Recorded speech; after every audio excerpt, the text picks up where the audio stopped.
Bienvenue à toi dans cette nouvelle vidéo. Aujourd'hui, j'ai envie de te parler de ma meilleure mission client. De la même manière que ma pire mission client a été source d'apprentissage pour moi, je pense aussi que je vais vous surprendre avec le récit de cette meilleure mission. Est-ce que je vais vous raconter un conte de fées, oui ou non? C'est parti pour vous dérouler tout ça. Si je devais donner un titre à cette introduction, je dirais que le coup de foudre et la synchronicité existent réellement. En tout cas, moi j'y crois parce que c'est ce qui s'est passé avec ce client. En janvier 2021, l'un des deux associés de Gazooey me contacte directement en prenant un rendez-vous via mon Calendly. Pour celles et ceux qui ne connaissent pas, il s'agit d'un module, d'un calendrier qu'on peut mettre à disposition sur notre site et où les prospects peuvent directement réserver un créneau d'échange avec nous. Je ne les connais pas, mais eux me connaissent déjà un petit peu parce que j'ai été conseillée par une relation pro qu'on a en commun.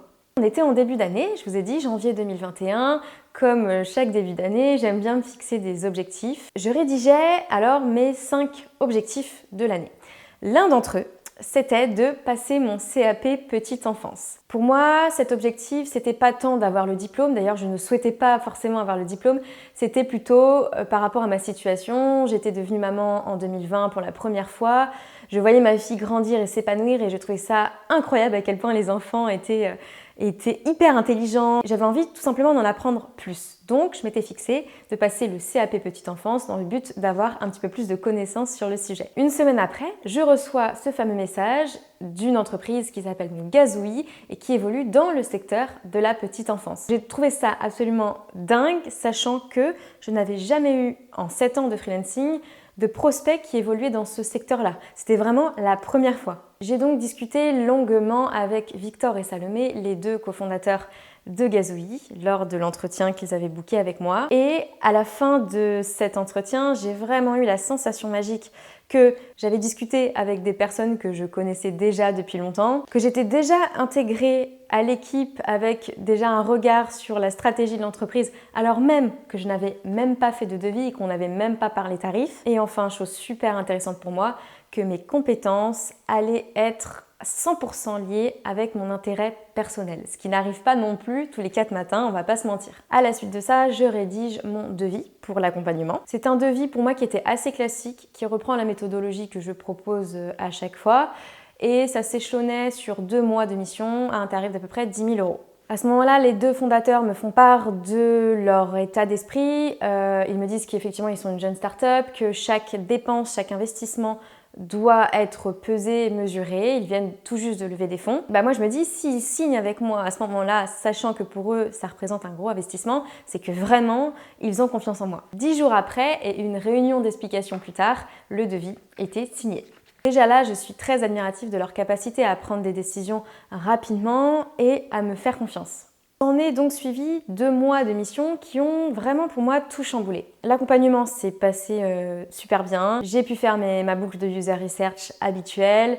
Ils ont pris en compte vraiment tous mes retours. On a pu échanger sur nos points de vue. Il y a eu un respect vraiment mutuel de chacun dans notre travail. Respect des délais, et ça on sait que c'est important. Respect des délais. Il n'y a jamais eu de retard dans les 2 mois d'accompagnement. Je pense notamment à l'atelier d'idéation qu'on a pu faire ensemble avec le recrutement des personnes. Ça a été très compliqué de trouver des personnes de disponibles. J'ai déjà eu des clients où du coup on devait repousser l'atelier d'idéation, mais non, eux ils se sont vraiment accrochés à ma deadline. Ils ont tout fait pour trouver des gens. Et surtout, chose rare, l'implémentation rapide de mes retours dans l'application mobile. En 3 semaines, il y avait déjà la nouvelle version qui était en ligne, alors que moi en général, ça prend vraiment des mois, le temps que le développement soit fait, etc. Donc là, ils étaient vraiment très rapides aussi dans cette implémentation. Je ne vais pas rentrer dans les détails de cette mission, de comment exactement ça s'est passé pour chacune de ces phases. J'ai déjà fait un retour d'expérience sur ce sujet de 2 heures. Ce retour d'expérience est mis à disposition dans ma formation en ligne. Vous pourrez retrouver le programme de cette formation en lien dans ma description. Alors vous allez me dire, ok, donc c'est pour ça que c'est ma meilleure mission client. Et en fait, pas tout à fait, parce que j'ai déjà eu l'occasion d'avoir des missions qui se sont déroulées très bien, sans accroc, avec des personnes et des clients qui respectaient mon travail. C'est plutôt la suite qui va vraiment faire que pour moi, c'est ma meilleure mission client. Pendant ces 2 mois, les 2 fondateurs me font part de leur recherche d'un product manager en CDI. Ils me demandent alors si j'ai quelqu'un à leur recommander. À ce moment-là, je ne percute pas encore que potentiellement ça peut m'intéresser jusqu'au moment où ils me disent que cette personne-là sera clé chez eux, il faut qu'elle ait une personnalité assez forte pour pouvoir les accompagner sur la vision et la stratégie produit des mois, voire des années à venir. Qu'ils sont complètement paumés sur le sujet et qu'ils sont prêts à mettre les moyens. À ce moment-là, il y a vraiment deux choses qui ont éclaté dans ma tête. La première, c'est quand ils ont parlé de définir une vision produit.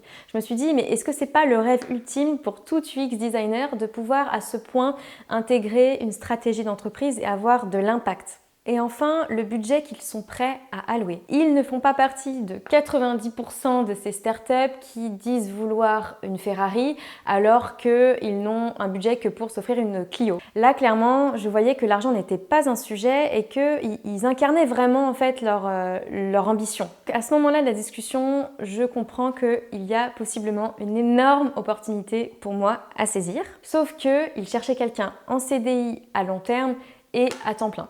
Et moi, ça ne m'était jamais arrivé d'accepter une opportunité pareille, hormis à mes tout débuts quand j'ai travaillé pour AXA.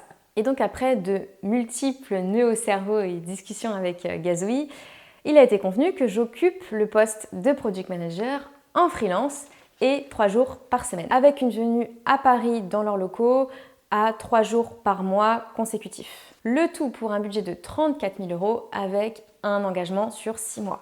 Ce que je trouve dingue dans cette opportunité, au-delà de l'aspect financier qui est quand même assez fou de gagner 34 000 € sur 6 mois en bossant 3 jours par semaine, c'est qu'elle a remis en cause toutes mes certitudes de freelance. Et ça n'arrive pas souvent. Lorsqu'on est freelance, on est considéré comme une ressource externe aux yeux des clients, et ce qui n'est pas déconnant puisque nous sommes réellement une source externe. Cela a des avantages qu'on peut connaître, mais ça a aussi des inconvénients, à savoir que aucun client ne va se préoccuper de ton évolution de carrière. C'est le dernier de leurs soucis. Qu'on stagne ou non dans nos compétences, ce n'est pas son affaire.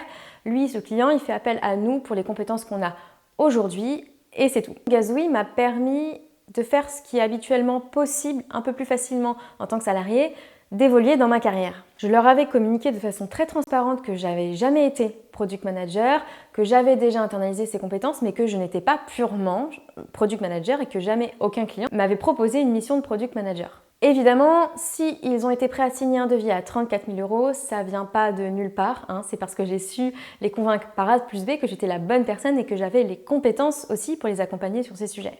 Je peux vous le dire avec mon recul à l'époque de 7 années de freelancing, ça ne m'était jamais arrivé d'avoir vraiment un client qui me permette à ce point d'évoluer dans ma carrière.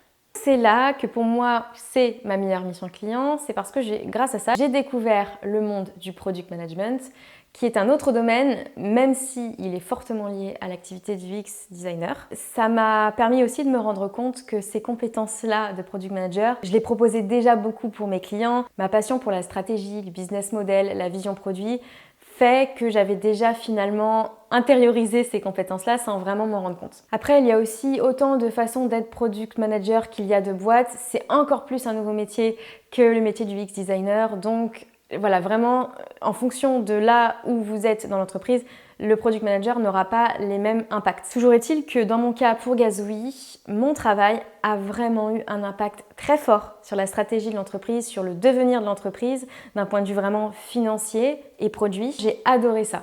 Donc là, j'en parle aussi dans mon retour de 2 heures et pourquoi j'explique que j'ai eu l'impact. À ce sujet, je vous invite vraiment à vous renseigner sur le métier de product manager parce que je perçois vraiment que la frontière entre product manager et UX designer dans les petites structures, start-up comme Gazooey, va vraiment venir petit à petit disparaître complètement. Et je pense que probablement ces métiers-là vont fusionner tôt ou tard. Alors est-ce que c'est un conte de fées que je vous raconte là?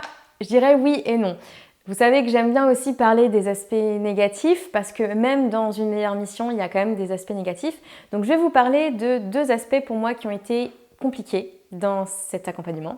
Le déplacement mensuel à Paris dans les locaux a été un peu compliqué pour moi. Je suis extrêmement habituée à travailler de chez moi, à travailler seule. Je ne suis aussi plus habituée à travailler dans des espaces assez confinés parce que qui dit jeune start-up dit aussi petits locaux. J'avais vraiment du mal à me concentrer avec tout ce monde autour de moi. Je suis aussi quelqu'un qui a besoin de bouger physiquement. À peu près toutes les 30 minutes, il faut que je me lève, que je fasse quelque chose. Donc là, c'était pas très compatible aussi par respect pour les autres. Quand je dis les autres, c'est les salariés de l'entreprise sont habitués à ce fonctionnement-là. Et évidemment, c'est pas à eux de se conformer à mon mode de fonctionnement, mais plutôt à moi. Je devais travailler quand même assez souvent avec l'équipe et donc c'était à moi aussi de me conformer à leur rythme de travail. J'arrivais un peu plus à me conformer à toutes ces contraintes de salariat quand j'étais à distance, mais à Paris, c'était quand même un petit peu plus compliqué. Le deuxième point noir de cette mission, c'était mon envie constante de changement. Cette mission me l'a confirmé une nouvelle fois et rien que pour ça, je suis très contente de l'avoir fait. C'est que je suis incapable d'avoir un emploi du temps fixe. En fait, ça me rend vraiment dingue d'avoir quelque chose d'ultra fixé. L'équipe avait besoin que je fixe des jours à l'avance. Je me suis retrouvée à avoir un rythme très fixé pendant tous ces 6 mois avec des jours et des horaires bien déterminés. Je me suis retrouvée avec des contraintes de salariés, chose que je n'avais plus eue depuis 6 ans, parce que j'avais eu ces contraintes-là au tout début avec AXA, mais après je ne les avais plus du tout. Ça m'a vraiment confirmé que la liberté pour moi d'emploi du temps, elle est, mais c'est même pas importante, c'est que pour moi c'est vital. Sinon je deviens dingue vraiment. C'est pour ces deux raisons-là, d'ailleurs, que j'ai décidé de ne pas poursuivre avec eux la suite de la mission. Ils m'ont proposé de continuer à un rythme de 2 jours par semaine. Je préférais mettre un terme à cet engagement pour ces raisons-là, même si, encore une fois, j'ai adoré travailler avec eux. Vous l'aurez compris, Gazouille est ma meilleure mission client pour 2 raisons essentielles. La première, c'est que ma prestation du XUI s'est merveilleusement bien passée et qu'en plus, ils m'ont permis d'évoluer dans mon métier. Cet accompagnement m'a vraiment remis un peu des paillettes dans les yeux parce que de temps en temps, je suis quand même amenée à me dire que je ne sauve pas des vies en tant que UX designer. D'avoir une mission à impact comme celle-ci, et ça me rappelle quand même que notre métier est top. Je vous souhaite sincèrement de trouver vous aussi une mission qui saura aligner vos ambitions pro et vos ambitions personnelles. C'est vraiment pépite. C'est vraiment tout ce que je vous souhaite. Je terminerai cette vidéo en vous posant quelques questions. Quelle corde avez-vous envie d'ajouter à votre arc? Quelles compétences avez-vous envie de développer? Et savez-vous comment faire pour y parvenir? Je vous souhaite une très belle journée et je vous dis à très bientôt pour une prochaine vidéo. Ciao!